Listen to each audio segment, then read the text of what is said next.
Bismillahirrahmanirrahim. Assalamualaikum warahmatullahi wabarakatuh. Perkenalkan, nama saya Mariana Kuserianti. Saya mahasiswi PPG dalam jabatan Angkatan 2 jurusan Sejarah Indonesia dengan nomor peserta 201502834703 di Universitas Hamzah Wadi. Hari ini, Rabu 18 Agustus 2021, saya akan melaksanakan praktek pembelajaran dengan materi Kerajaan Maritim Hindu-Buddha di Indonesia pertemuan pertama di kelas 11 IPS 2 di Sekolah SMA Negeri 7 Bekasi. Terima kasih. Assalamualaikum warahmatullahi wabarakatuh.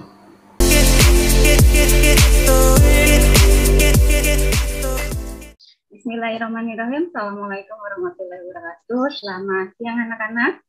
Siang. Nah, hari ini kita ketemu lagi di pelajaran sejarah peminatan. Karena kalian sudah isi absensinya di CCR? Sudah, Bu. Alhamdulillah. Anak-anak, hari ini kita akan melanjutkan materi yang baru sebetulnya. Tapi sebelumnya kita mulai pelajaran hari ini, Ibu minta satu anak untuk memimpin doa. Silakan. Siapa yang mau? Baik, 2 kali memimpin doanya. Siap. Baik, teman-teman. Sebelum mulai pelajaran, alangkah baiknya kita berdoa menurut agama dan percaya masing-masing. Berdoa dimulai. Berdoa selesai. Anak-anak, mungkin ada yang masih ingat minggu kemarin kita itu belajar apa ya? Siapa yang masih ingat ya? Masih, Bu. Saya. Silakan Ruben, apa? Kita kemarin mempelajari peradaban besar dunia, Bu. Bagus sekali, peradaban dunia. Kita akan melanjutkan materi kita hari ini. Tadi Ibu sudah sampaikan bahwa ini materi baru. Nah, materi kita hari ini sebetulnya sudah Ibu sampaikan di classroom, materi bahan ajarnya, tapi kita akan membahas di pertemuan kita hari ini. Ibu share screen dulu ya. Nah, sudah kelihatan? Sudah, Bu. Sudah, Bu. Nah, materi kita hari ini adalah Kerajaan Maritim Hindu-Buddha di Indonesia. Nah, anak-anak, ini materi kelanjutan sebetulnya, tapi poin yang kita bahas adalah maritimnya, kerajaan maritim. Nah, ini adalah kompetensi dasarnya. Nah, ini adalah tujuan pembelajarannya.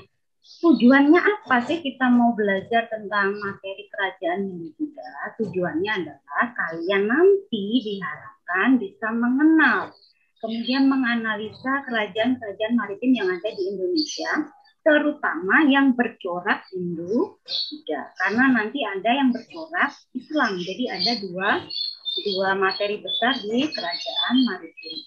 Kemudian nanti kalian diharapkan bisa menganalisa warisan-warisan yang ditinggalkan oleh kerajaan maritim bercorak Hindu-Buddha.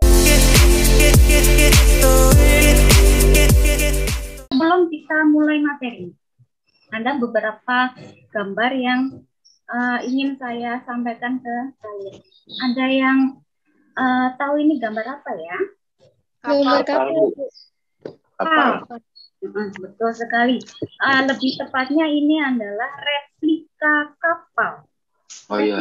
Replika kapal apa? Ini adalah replika kapal Jung atau kapal yang dimiliki oleh Kerajaan Majapahit yang dibuat replikanya di kota Mojokerto. Jadi kalau nanti kamu jalan-jalan ke kota Mojokerto, ada replika kapal Jung. Kemudian, ini apa ya? Jembatan Ampera, Palembang. Betul sekali. Anak-anak, ada yang masih ingat nggak? Ada kerajaan Hindu-Buddha besar di Palembang. Itu kerajaan apa?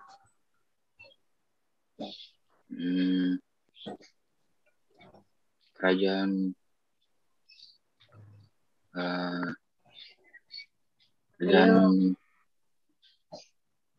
apa ya? Yang ada sepak bolanya. Bolanya. Jaya ya, Bu? Wijaya, betul sekali. Anjay. Iya, jadi salah satu kerajaan besar yang ada di Palembang itu adalah Sriwijaya. Itu yang nanti kita bahas. Oke. Kerajaan maritim bercorak Hindu-Buddha, salah satunya adalah Kerajaan Kutai. Kalau kita bicara tentang Kutai, ada beberapa hal yang harus kalian ingat. Yang pertama adalah Dupa. Ini adalah gambar dari Dupa. Ditemukan 7 buah. Pemimpin pertamanya adalah Kudungga. Kemudian raja yang paling terkenal adalah Mulawarman. So, kemudian berikutnya Kerajaan Sriwijaya. Tadi kita sudah membahas sedikit. Terletak di Palembang, Sumatera Selatan. Kerajaan Sriwijaya merupakan pusat agama Buddha pada masanya. Kemudian corak kemaritimannya adalah menguasai jalur perdagangan yang paling sibuk pada masanya, yaitu Selat Malaka. Raja yang paling terkenal adalah Banda Putradewa. Berikutnya, Kerajaan Singasari terletak di Jawa Timur, tepatnya adalah di Malang. Pendirinya adalah Ken Arok. Sebetulnya mendirikan Singasari terlebih dahulu ada sebuah kadipaten yang bernama Tumapel. Kemudian kalau kita bicara tentang Singasari, kemaritimannya terletak pada cita-cita seorang raja terbesar di Singasari, yaitu Kertanegara, di mana beliau menginginkan menguasai Nusantara atau jalur perdagangan, terutama di Selat Malaka, yaitu ekspedisi Pamalayu. Kemudian yang terakhir adalah Kerajaan Maritim Hindu-Buddha adalah Kerajaan Majapahit. Terletak di Jawa Timur juga, bersebelahan dengan Singasari. Kalau Singasari di Malang, kalau Majapahit terletak di Mojokerto. Nah, pendirinya siapa? Pendirinya adalah Raden Wijaya ya, maaf ya, ini Raden Wijaya. Kemudian kalau bicara tentang Majapahit, ada Sumbawalapa. Kemudian Mahapati terkenalnya adalah Gajah Mada. Wilayah kekuasaannya terletak di Nusantara, termasuk juga Asia Tenggara. Itu adalah 4 kerajaan maritim yang akan kita bahas, yaitu tadi Kutai, Sriwijaya, Singasari, dan Majapahit. Pertanyaannya, kok cuma 4? Padahal kerajaan Hindu-Buddha yang ada di Indonesia itu ada kurang lebih 8. Jadi, tidak semua kerajaan Hindu-Buddha itu termasuk dalam kategori kerajaan maritim. Hanya ada 4 kerajaan yang dikategorikan sebagai kerajaan maritim. Kenapa, Bu? Karena kerajaan maritim itu identik dengan kekuatan angkatan lautnya yang kuat. Kemudian didukung juga oleh perdagangan. Konsekuensinya apa kalau angkatan lautnya kuat? Konsekuensinya adalah wilayah kekuasaannya juga luas. Nah, anak-anak, untuk melengkapi materi kita hari ini, Ibu akan menyampaikan satu video yang berkenaan dengan materi kita, yaitu tentang kerajaan maritim. Silahkan diperhatikan seperti biasa. Nanti ada pertanyaan mengenai video dan materi yang sudah kita bahas hari ini. Jadi tolong diperhatikan. Silakan.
kita sudah membahas sedikit tentang kerajaan-kerajaan maritim bercorak Hindu-Buddha yang ada di Indonesia. Kemudian kita juga sudah melihat bagaimana pengantar dari maritim itu seperti apa. Nah, anak-anak, ada yang memperoleh informasi nggak dari apa video singkat yang sudah kita lihat tadi? Silakan. Liza mau coba jawab. Oke, silakan Liza. Ternyata nenek moyang kita itu merupakan bangsa yang besar dan kuat juga ya, Bu. Betul sekali. Kenapa kok bisa dikatakan besar dan kuat? Bayangkan ya, kapal tradisional tanpa mesin, tanpa kompas, tapi bisa menguasai wilayah Nusantara dari Sabang sampai Merauke. Oke. Artinya apa? Nenek moyang kita itu cerdas, hanya mengandalkan alam saja, angin, mengandalkan navigasi dari sistem perbintangan saja sudah menentukan arah. Kemudian, terima kasih Lisa. Ada teman lagi yang mau menyampaikan pendapatnya? Saya Bu, Haikal Bu. Oke, Haikal silakan. Haikal. Negara kita itu memiliki kekuatan untuk menjadi negara yang besar Bu. Betul sekali. Kalau nenek moyang kita dengan segala kesederhanaannya saja mampu menguasai Nusantara bahkan sampai ke Asia Tenggara. Kenapa kita nggak bisa? Sedangkan kita teknologinya sudah maju. SDM-nya juga sudah pinter-pinter sekali. Kalau nenek moyang kita bisa, pasti cucu-cucunya juga harusnya lebih hebat dari beliau. Nah, terima kasih anak-anak. Itu adalah pengantar kita. Nah, Bu, kenapa sih kita harus belajar tentang maritim Indonesia? Manfaatnya apa? Manfaat yang bisa atau diharapkan dari materi ini adalah kalian memiliki rasa kebanggaan, memiliki rasa nasionalisme. Sebagai apa? Sebagai bangsa Indonesia. Kita mempunyai modal yang sangat besar sekali. Alangkah sayangnya kalau modal besar itu tidak kita manfaatkan. Bagaimana caranya memanfaatkan? Kalian sebagai generasi penerus harus mempunyai cita-cita yang tinggi. Cita-cita harus didukung dengan usaha yang keras juga. Nasionalisme. Itu harapan yang akan kita mudah-mudahan nanti kita akan memetik manfaat dari pelajaran hari ini. Nah, anak-anak sekalian, Ibu akan menyampaikan yang ada di CCR kita. Ibu sudah mengirimkan absensinya, kemudian materinya juga sudah, kemudian LKPD yang harus kalian kerjakan. Nah, sebelum kalian mengerjakan LKPD, Ibu mau membagi tugasnya dulu. Tugasnya apa? Tugasnya adalah kelompok 1, tolong dicatat. Kelompoknya adalah Ella, Lisa, Noni. Kemudian kelompok 2, Ruben, Nopal, Adil. Kelompok 3 ada Zahran, kemudian Elfrida dan Ivara. Kemudian kelompok 4 ada Desi, Nandang, dan Haikal. Nah, itu yang harus kalian kerjakan nanti secara berkelompok. Nah, tugasnya apa? Tugasnya ada di LKPD-nya. Nah, nanti sambil dicatat ya. Tugas kelompok 1, 2, dan 3. Tugasnya kalian sama di pekerjaan atau tugas pertama. Tugasnya apa? Tugasnya adalah kalian harus setelah melihat video tadi, silakan kalian analisa apa yang menjadi konsep dari kerajaan maritim. Itu semua kelompok harus mengerjakan. Jadi setelah kalian melihat video tadi, konsep kerajaan maritim itu apa? Silakan dibahas. Kemudian, kelompok 1, kelompoknya Kila dan teman-teman, tugas kalian adalah menganalisa tentang kerajaan Kutai. Sebagai kerajaan maritim, dilihat dari segi pemerintahan, sosial, ekonomi, budaya, dan bagaimana pengaruhnya di masa sekarang. Itu kelompok Kila, Risa, dan Mimi. Kemudian kelompok 2. Kelompok 2 membahas tentang kerajaan Sriwijaya. Bagaimana kemaritiman Sriwijaya dilihat dari bidang pemerintahannya, sosial, ekonomi, budaya, dan pengaruhnya di masa ini. Kelompok Ruben, Nopal, dan Adil. Kemudian kelompok 3. Kalian membahas tentang kerajaan Singasari. Sama, di bidang pemerintahan, sosial, ekonomi, budaya, dan bagaimana pengaruhnya di masa sekarang. Kemudian kelompok terakhir adalah kelompoknya Desi, Nandang, dan Haikal.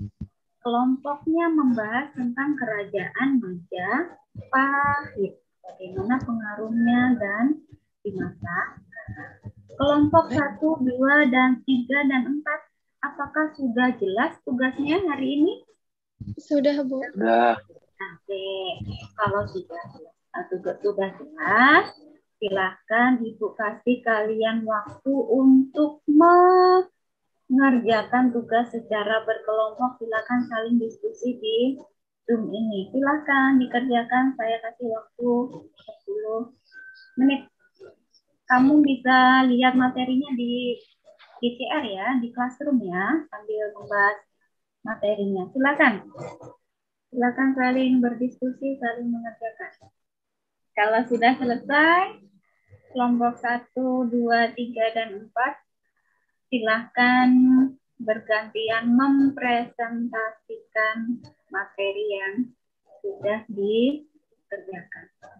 Silakan kelompok 1 untuk memulai presentasinya. Siapa yang jadi wakilnya? Liza ya, Bu. Silakan Liza. Bentar, Ibu. Teman-teman, saya akan mempresentasikan hasil kerja kelompok pertama, yaitu kelompok saya. Kerajaan Kutai terletak di Kalimantan. Raja pertama adalah Kuduga, namun beliau masih memeluk kepercayaan lokal. Raja yang terkenal adalah Mula Warman. Rakyatnya bermata pencarian sebagai pedagang. Bukti dari kerajaan Kutai adalah penemuan Yupa yang menyebutkan bahwa kehidupan rakyatnya sangat makmur karena letaknya yang sangat strategis. Sekian, Bu. Terima kasih. Terima kasih Liza. Kudungga ya, bukan Kuduga. Kudungga. Terima kasih Liza atas presentasinya, bagus sekali. Mungkin ada yang mau menambahkan? Silakan. Ada yang mau bertanya kah dari kelompok lain? Saya, Bu. Ya, Ben, silakan Ruben. Dari Yupa jugalah nama Kutai. Diketahui dari Yupa itu juga disebutkan bahwa Raha Mula Warman mengadakan upacara keagamaan berupa sedekah 20.000 sapi untuk Brahmana. Terima kasih Ruben Bau. Jadi informasi paling banyak tentang kerajaan Kutai itu didapatkan dari Yupa. Yupa ketika ditemukan ada 7 buah Yupa.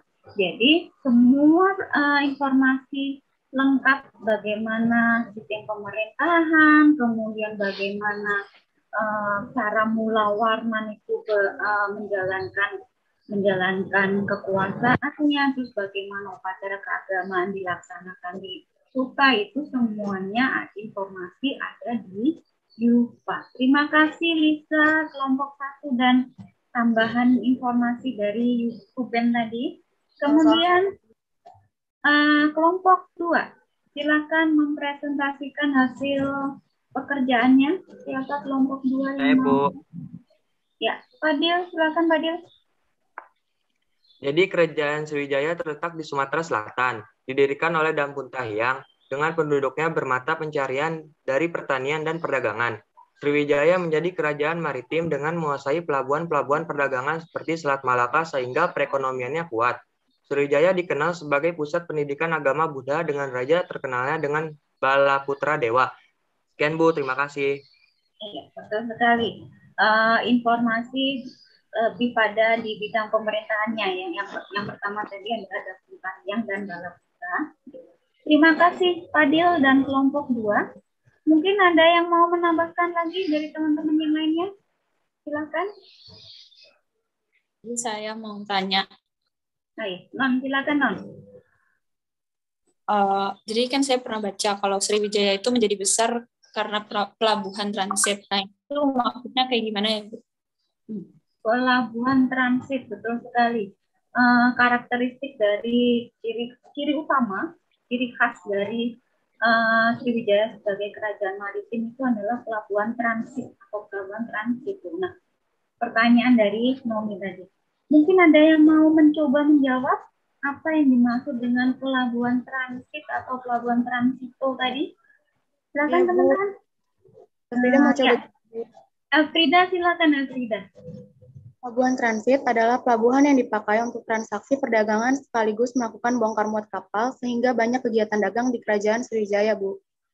Betul sekali Elfrida. Jadi pelabuhan transit itu sebetulnya adalah pelabuhan yang dipakai untuk melakukan aktivitas bongkar muatan kapal sekaligus melakukan perdagangan dan aktivitas jual beli. Seperti itu, Nani, bisa dipahami? Bisa, Bu. Makasih, Elfrida. Terima kasih, Elfrida, Noni, dan kelompok 2 ya? Kelompok 2. Kemudian kita lanjut ke kelompok 3. Silakan kelompok 3. Terima kasih, Siapa Bu. yang mau mewakili? Saya, Ifara, Bu. Ifara, silakan Ifara. Jadi Kerajaan Singasari itu terletak di Malang, Jawa Timur. Kerajaan ini didirikan oleh Ken Arok dan masyarakatnya itu bermata pencaharian sebagai petani dan pedagang. Nah, Singasari ini memiliki ambisi untuk menguasai jalur perdagangan di Selat Malaka dengan menyerang Sriwijaya dalam ekspedisi Pamalayu. Sehingga Kerajaan Singasari ini berkembang menjadi kerajaan besar. Raja terkenalnya saat itu adalah Kartanegara. Terima kasih Farah, sangat lengkap sekali informasinya. Kelompok 3 luar biasa. Mungkin ada yang mau menambahkan informasi dari kelompok 3 tadi? Saya, Bu. Ya, Pak, silakan Pak. Kerajaan Singosari erat kaitannya dengan perebutan pemimpinan kekuasaan, Bu. Dengan pembunuhan menggunakan keris empu gandring, Bu. Iya, betul sekali. Terima kasih Noval, informasinya tambahannya sangat bagus sekali. Jadi teman-teman kalau kita belajar tentang Singasari tidak akan lepas dari empu gandring, keris yang dilibatkan dalam suksesi perebutan kekuasaan di Kerajaan Singasari. Terima kasih Noval dan kelompok 3 sudah membahas dan menambahkan informasi tentang Kerajaan Singasari. Kemudian kelompok 4, kelompok terakhir silakan. Saya Bu, Haikal. Ya, Haikal, silakan Kal. Kerajaan Majapahit itu terletak di Mojokerto, Jawa Timur. Menjadi kerajaan maritim didukung oleh armada lautan yang kuat dan sumpah palapa dari Majapahit Gajah Mada. Majapahit didirikan oleh Raden Wijaya dan raja yang terkenal adalah Haemuruk. Majapahit dikenal sebagai kerajaan yang memiliki toleransi yang tinggi dan memiliki wilayah kekuasaan luas dari Nusantara sampai Asia Tenggara. Sekian, terima kasih, Bu. Terima kasih, Haikal. Sangat lengkap sekali, mulai dari pemerintahannya sampai dengan wilayah kekuasaan dari kerajaan maritim terbesar kita, yaitu Majapahit. Mungkin ada lagi teman-teman yang mau menyampaikan tambahan atau mungkin menyampaikan pertanyaan, silakan. Terima kasih. Saya Bu mau menyampaikan pertanyaan. Silakan Sahran. Tadi di situ kan disebutkan bahwa Majapahit mempunyai toleransi yang tinggi. Maksudnya apa, Ibu? Toleransi yang tinggi di Majapahit itu maksudnya apa? Mungkin ada yang bisa menjelaskan? Silakan. Saya, Bu. Oke, Nandang, silakan Nandang. Menurut saya toleransi yang tinggi di Majapahit itu di bidang kepercayaan, karena Majapahit memberikan keleluasaan bagi rakyatnya untuk memeluk agama Hindu atau Buddha, bahkan agama Islam juga sudah mulai masuk, Bu. Iya. Terima kasih Nandang, jawabannya sudah jelas. Saran bagaimana? Sudah bisa dipahami jawaban Nandang tadi? Bisa, Bu. Terima kasih jawabannya, Nandang. Terima kasih Nandang. Jadi begini anak-anak ya. Apa yang dimaksud dengan toleransi yang tinggi di Kerajaan Majapahit? Sebetulnya di Majapahit itu tidak ada kewajiban untuk memeluk agama tertentu. Jadi semua agama boleh berkembang di Kerajaan Majapahit. Baik itu Hindu, Buddha, bahkan Islam pun sudah mulai masuk pada masa pemerintahan Majapahit. Itu kenapa Kerajaan Majapahit itu dianggap sebagai kerajaan yang menerapkan toleransi beragama yang tinggi. Karena tidak mewajibkan rakyatnya untuk memeluk agama tertentu. Beda dengan kerajaan-kerajaan yang lainnya.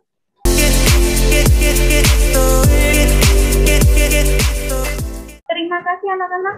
Kalian sudah menyelesaikan tugas berdiskusi kalian di materi kerajaan maritim bercorak Hindu-Buddha kali ini. Nah, sebelum kita mengakhiri pertemuan kita, mungkin ada yang bisa membantu saya untuk menyimpulkan materi kita hari ini. Silakan. Keila. Oh iya, Keila. Bisa Keila sambil di luar? Bisa. Jadi kerajaan maritim itu adalah kerajaan yang dimana kuat di armada laut juga, kuat di sektor perdagangannya juga, Bu. Jadi kayak sama-sama kuat gitu, Bu. Nah, selain itu juga faktor letak geografisnya juga sangat menentukan. Kemampuan belayan nenek moyang kita juga sangat bagus, Bu. Meskipun tanpa mesin, tapi dengan bantuan alam, yaitu kayak angin, kayak gitu-gitu, Bu. Penguasaan pada ilmu astronominya dan pengetahuan arah mata angin bisa menjadikan penguasa di lautan, Bu. Ya. Bagus sekali, Kela. Kesimpulannya mulai dari awal sampai terakhir sudah bisa dijelaskan, tadi sudah bisa disimpulkan. Jadi anak-anak, mudah-mudahan ada manfaat dari apa yang kita bahas hari ini. Jadi nenek moyang kita itu adalah pelaut yang sangat ulung.